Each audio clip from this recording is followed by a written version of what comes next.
Assalamualaikum warahmatullahi wabarakatuh. Bismillahirrahmanirrahim. Alhamdulillahil azizil ghaffar, mukawwiril laili 'alan nahar, tabsiratan lidawil uquli wal absar.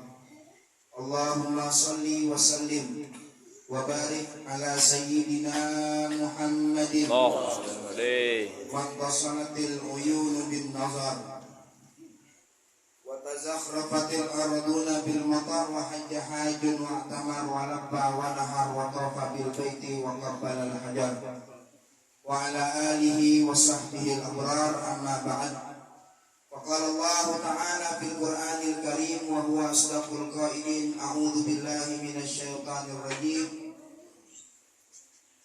كل نفس ذائقة الموت وقال النبي صلى الله عليه وعلى آله وصحبه وسلم وقال النبي صلى الله عليه وسلم. Bapak, Ibu, baik di dalam maupun di luar, kalau dengar nama Nabi, baca sholawat, mulut jangan pelit, baca sholawat buat Rasulullah Shallallahu Alaihi Wasallam. Kata Nabi itu, orang yang nggak bisa ngelihat wajah aku di hari kiamat adalah orang yang bakhil. Sayyidatuna Aisyah, istrinya Nabi, nanya, manil bakhil ya Rasulullah, siapa tuh orang pelit? Tuh orang kesian banget, udah di dunia nggak bisa ngelihat Nabi, nggak hidup di zaman Nabi, akhirat yang lihat Nabi, udah sengsara dunia akhirat tuh orang, saudara. Kata Rasulullah, orang yang pelit, al-bakhilu man dzukirtu indahu wa lam yusalli alayya. Kata Nabi, orang yang pelit bukan punya harta, dia nggak mau bagi orang. Kata Nabi, orang pelit itu orang yang disebut nama aku di telinganya, kesebut nama Nabi Muhammad, tapi dia nggak mau baca sholawat buat Rasulullah Shallallahu Alaihi Wasallam. Saya ulang ya, biar enak, kompak gitu, biar semangat dikit gitu. Romana pada lemes amat ini, belum pada ngopi kayaknya ini. Ya, belum pada ngopi, aku belum pada makan, madang. Ya, emang aja Ustaz belum makan malam ini. Gitu. Waqala Nabi Sallallahu Alaihi Wasallam. Kafa bil mauti wa'izan wa fi haditsil akhar idza mata ibnu adam in qata'a amaluhu illa min thalathin sadaqatin jariyatin aw ilmin yuntafa'u bih aw waladin shalihin yad'u lahu. Al hadits atau kama qala Rasulullah sallallahu alaihi wasallam. Hadratan muhtaramin, yang pertama-tama yang saya hormati Ketua RW 09 Kelurahan Jati Padang, Kecamatan Pasar Minggu, yang menjadi wasilah saya datang ke ini tempat, menjadi wasilah silaturahim juga Bapak Ibu bagi Sohibul Bait, yakni Bapak Hidayatullah Esos. Kita doakan mudah-mudahan nih Pak RW kita panjang umur, segala urusan dimudahin oleh Allah Subhanahu wa Ta'ala, amin ya Rabbal alamin. Yang saya hormati pula jamaah Musholah Nurul Falah, ada juga DKM-nya Bapak Ustadz Devan, Bapak RT 02 Bapak Khairul, Bapak RT 03 Bapak Mada, tokoh masyarakat hadir diantaranya Bapak Haji Dani Muradi, juga hadir di tengah-tengah kita Al Ustadz Nur Hasan selaku DKM Masjid Ali bin Hadiah. Kita doakan mudah-mudahan semua panjang umur, sehat walafiat, dimudahkan segala urusannya oleh Allah Subhanahu wa Ta'ala, amin ya Rabbal. Wabil khusus yang saya hormati al muhtaramun wal mukarramun sahibul bait, keluarga almarhumah Ibu Rusminah binti Thayyib. Kita doakan mudah-mudahan almarhumah Ibu Haja Rusminah binti Thayyib, Allah Ta'ala ampuni segala khilafnya, Allah ampuni segala dosanya, Allah hujani rahmatnya, Allah jadikan kuburnya raudhah min riyadil jannah, dan Allah perjumpakan dengan baginda Nabi besar Muhammad Sallallahu Alaihi Wasallam. Juga keluarga yang ditinggalkan, anak, cucu, cicit, mantu semua, mudah-mudahan Allah Ta'ala berikan kesabaran, anak keturunannya dijadikan anak yang saleh dan salehah, amin ya Ma'asyiral muslimin, bapak-bapak, ibu-ibu yang dimuliakan Allah Subhanahu wa taala, di ayat yang tadi saya sampaikan di awal, Allah kasih tahu kita, kullu nafsin dha'iqatul maut. Manusia yang punya jiwa, yang punya ruh, awas, tiap yang punya ruh, yang punya jiwa pasti mati, saudara. Kadang ini ayat kita tahu, kita pernah apalin, cuman kita kagak ngerti. Di kehidupan sehari-hari masih aja begitu, saudara. Seolah kematian itu masih lama datangnya. Kata yang muda, masih muda, gua ntar kali tua matinya. Belum tentu. Yang tua juga kadang-kadang udah umur 60 tahun belaga masih muda baik. Ya udah, apa kalau udah tua rajin-rajin ke musola, rajin-rajin ke masjid gitu. Ya karena tiap jiwa pasti bakal mati. Ini saudara, kalau orang tua kita zaman dulu tuh pasti ngaji. Mungkin bapak-bapak di sini yang tua-tua mungkin udah pernah ngaji juga. Dulu ada yang namanya ilmu sifat 20. Itu ilmu mempelajari sifat yang wajib pada Allah Subhanahu wa ta'ala. Yang pertama namanya Kalau dulu kan, kalau di masjid-masjid mau maghrib tuh sering tuh bocah-bocah pada megang speaker berebutan. Wujud ki, suara mah kagak enak. Wujud ki damba qamu khalafatul. Itu jadi wirid dulu tuh saudara. Sekarang kita juga nggak pernah dengar kali itu ya. Wujud kita mako. Orang tua zaman sekarang wiridnya juga nggak tahu apa agak. Orang tua zaman dulu itu jadi wirid saudara. Itu wirid dan wujud kita mako bukan cuma dibaca, tapi diterap di dalam kehidupan sehari-hari. Contoh, kalau kita mau saudara, dari sifat wujud aja tuh kita udah tahu kita bakalan mati. Bagaimana? Perhatikan. Saya bicara. Allah wajib bersifat wujud. Wujud itu artinya apa? Ada. Adanya Allah itu namanya wujudun zatiyun. Ada yang asli. Kalau adanya kita sekarang di tahun 2023 namanya wujudun aridiyun. Wujudnya baru. Maksudnya asli sama baru bagaimana atau palsu? Saya kasih contoh kopi dah. Kan lagi pada mikirin kopi Pak ini. Saya kasih contoh kopi dah. Ya, kebetulan memang kita belum ngopi nih. Pas kita ngomongin kopi. Begini, kalau kita nyeduh kopi racik, bukan kopi yang sasetan yang ada gulanya langsung kan. Kopi racik nih, kita seduh kopinya doang, kita minum, saya tanya, pahit apa manis?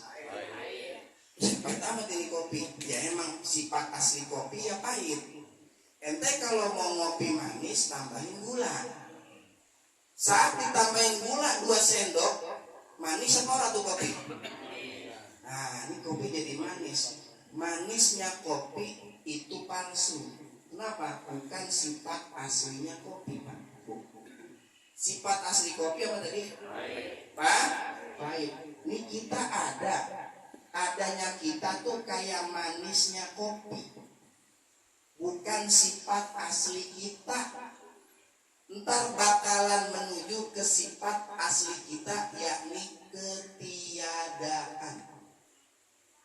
Contoh yang lainnya biar gampang lagi nih. Kita datang kondangan ke teman kita itu bininya cakep banget, dipajang di pelaminan. Kita bisikin teman kita, lu cari cewek, pintar juga lu, cakep banget bini lu. Iya gua, udah salaman, foto, madang dah tuh. Kelar madang, kita pulang, 2 minggu kemudian ketemu di RT Seruni. Lagi jogging tuh teman kita, bawa perempuan, kita lihat dari jauh. Lah Ujek itu dia udah megang gandeng perempuan lain aja. Kita tanya, ini bini lu baru kedua, pos 2. Pala lo, ini bini gue yang kemarin, yang lu kondangin. Lah, kok beda? Oh, cantiknya di pelaminan baru dia. Saat turun dari pelaminan, jelek lagi aja. Gitu. Berarti menuju ke sifat aslinya, yaitu jelek. Cantiknya baru di pelaminan. Aslinya mah bopeng mukanya ya gitu.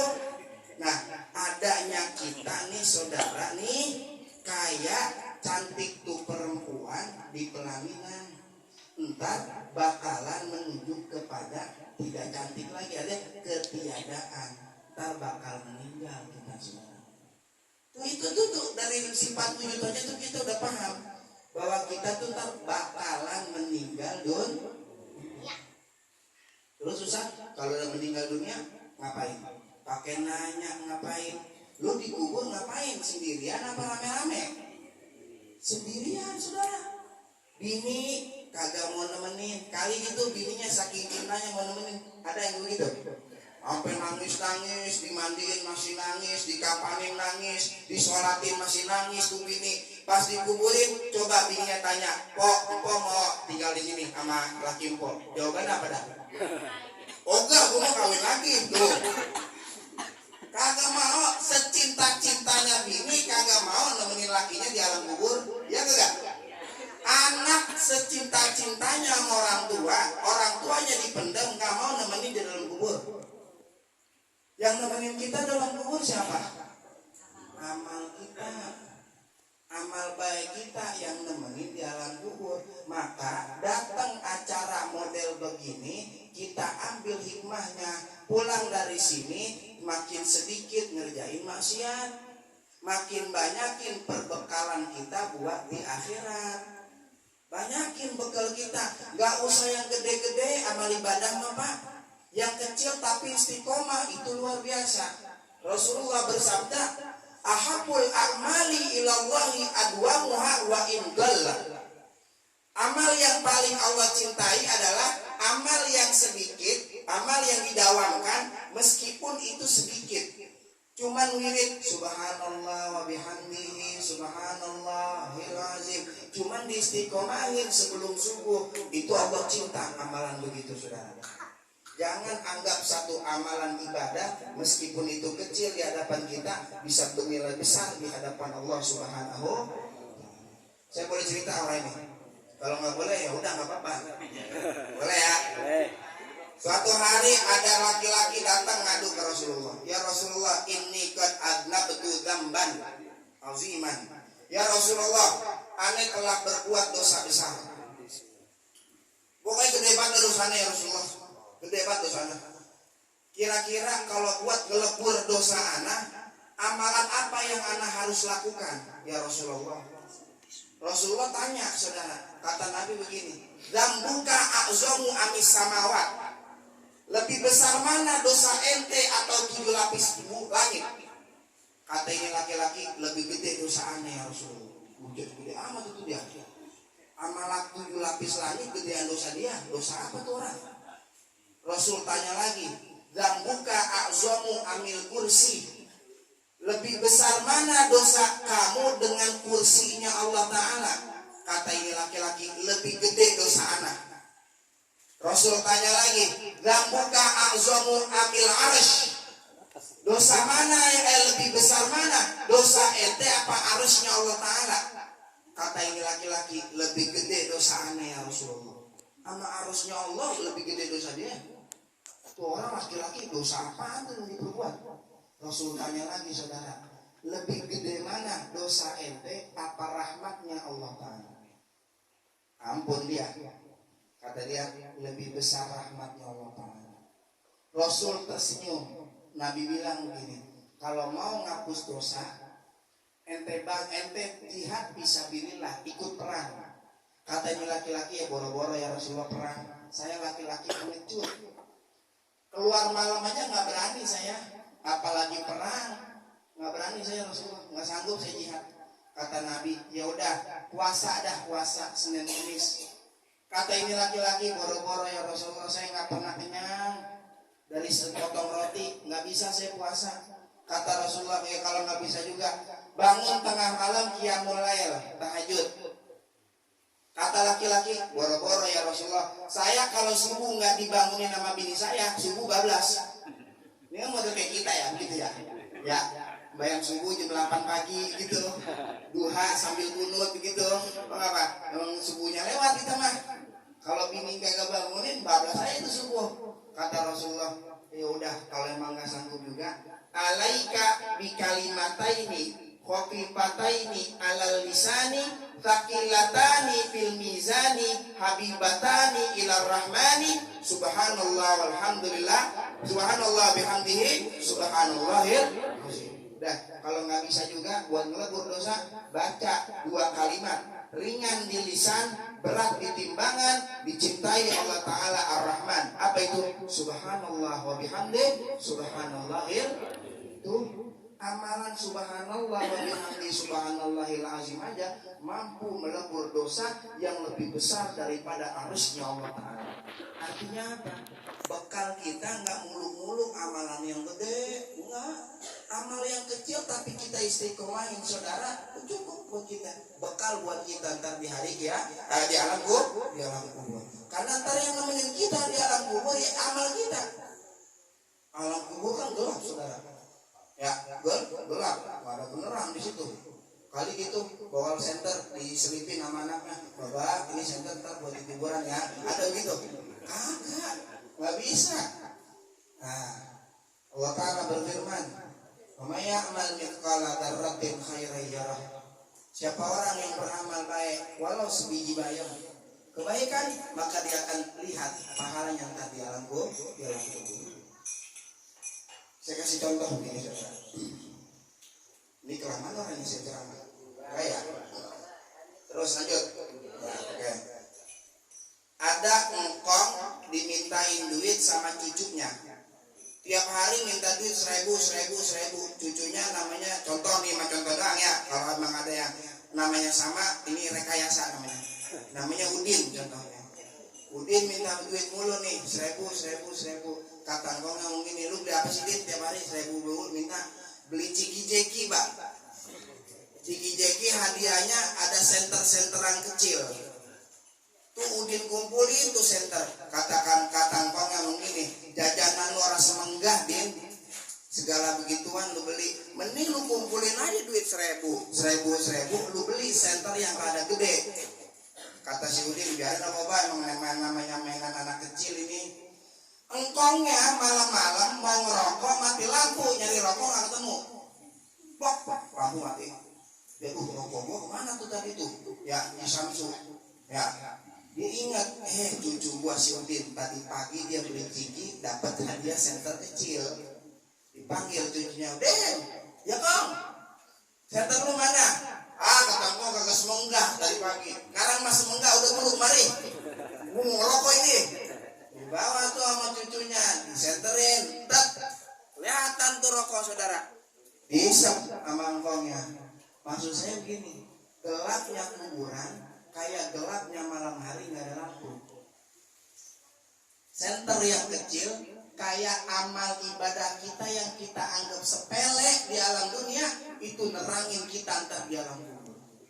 Pas kita di kuburan ada cahaya terang, kata kita, lu siapa?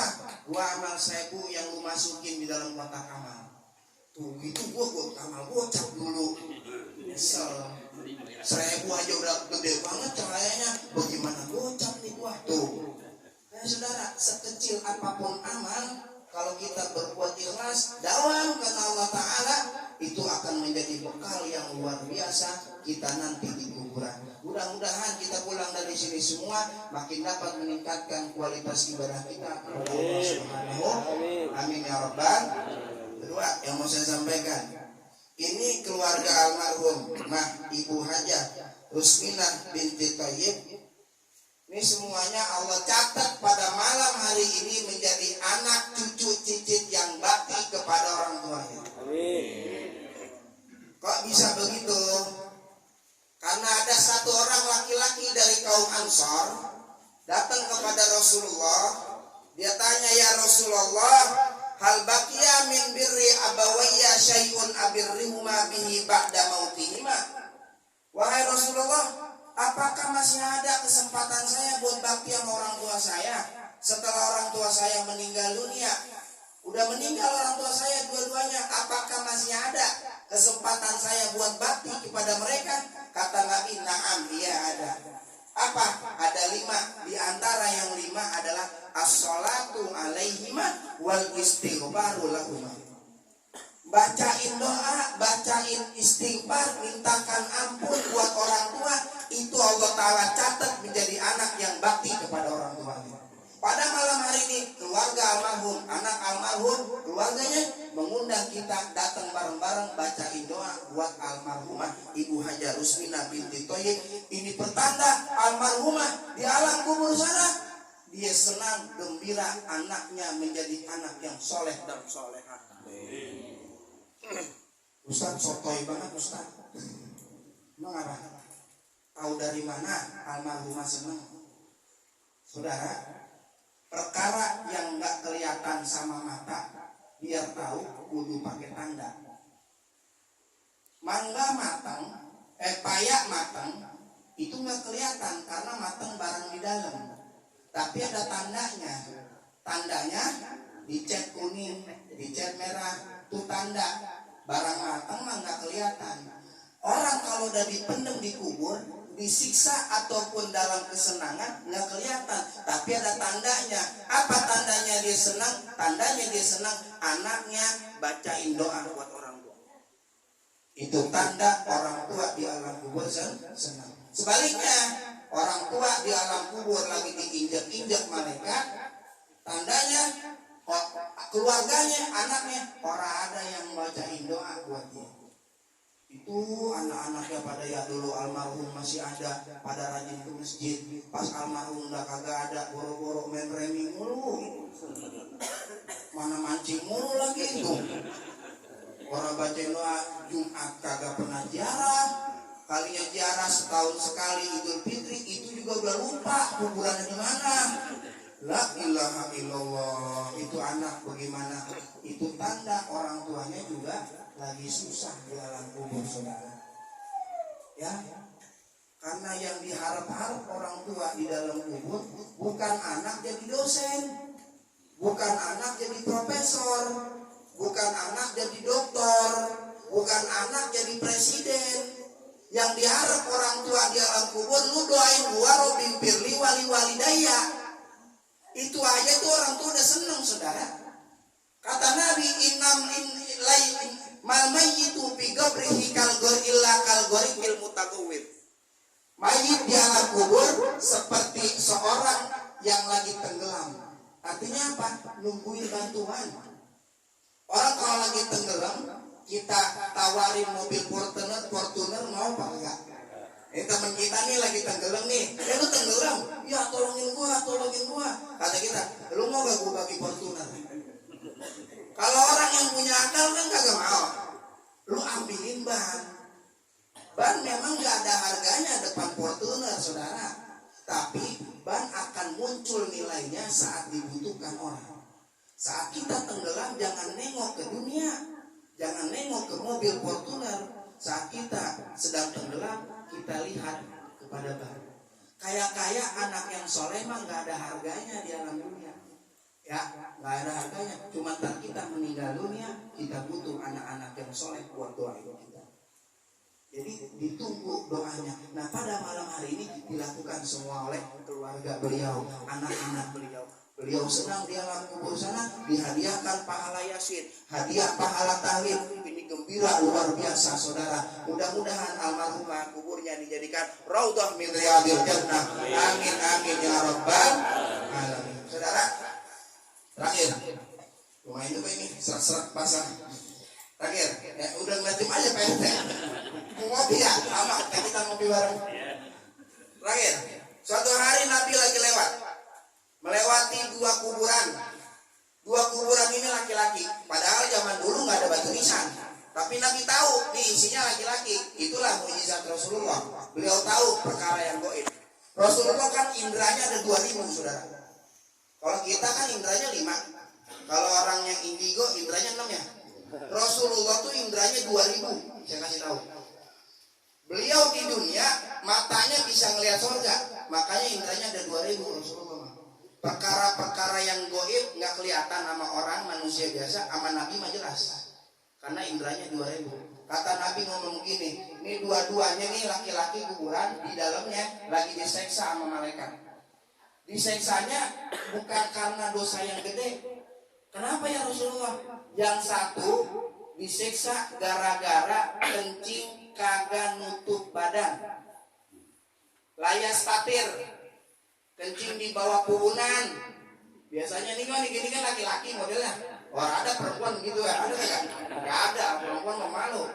Biasanya kita lagi naik motor kebelet kencing, cari pohon minggir, nggak layas tatir tuh, nggak nutup. Tuh baik-baik tuh, yang begitu tuh ada kubur tuh. Kata Abu Hurairah, kebanyakan ada kubur adalah urusan kencing kagak beres. Makanya mohon maaf Pak, kalau datang ngaji, majelis taklim, jangan ngomongin ilmu langit. Tahu ilmu langit orang? Jangan tinggi-tinggi ngaji, ilmu fikih aja dulu yang dasar diajiin. Gimana kencing yang benar gitu. Memang ada ilmunya Ustaz? Ada. Bukan sembarangan aja. Wudu yang benar bagaimana? Gitu. Salat yang benar bagaimana? Gitu. Dalam satu riwayat, bukan nggak nutup, tapi nggak agak istinja, nggak cebok.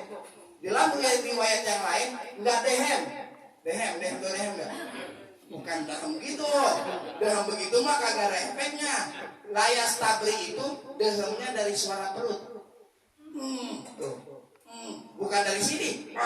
Ini mah nggak ada efeknya Pak. Dari perut. Kenapa dari perut? Biar ngeluarin sisa-sisa air kencing kita. Tuh. Itu gara-gara itu disiksa di alam kubur. Nabi ambil pohon korma, dibelah jadi dua, dituncepin dua-duanya. Sahabat tanya, buat apa ya Rasulullah dituncepin? Kata Nabi, selama ini pohon basah, maka akan menjadi ampunan bagi penghuni kuburnya. Kalau pohon aja bisa meringankan azab kubur, mengangkat azab kubur, bagaimana yang bacain doa adalah keluarga? Maka itu lebih pantas min babil aula.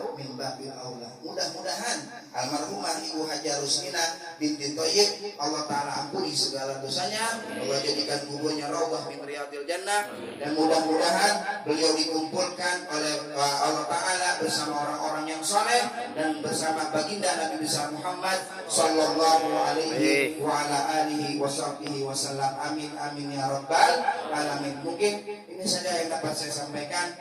Kayaknya juga udah pada bosan juga kali mungkin ya kelihatannya. Belum ngopi nih kita ngopi bareng di ini. Terima kasih, mohon maaf sekiranya ada yang kurang datangnya dari saya, ada yang sempurna datangnya dari Allah Subhanahu wa Ta'ala. Wallahul muwaffiq ila aqwamit thoriq. Assalamualaikum warahmatullahi wabarakatuh. Waalaikumsalam.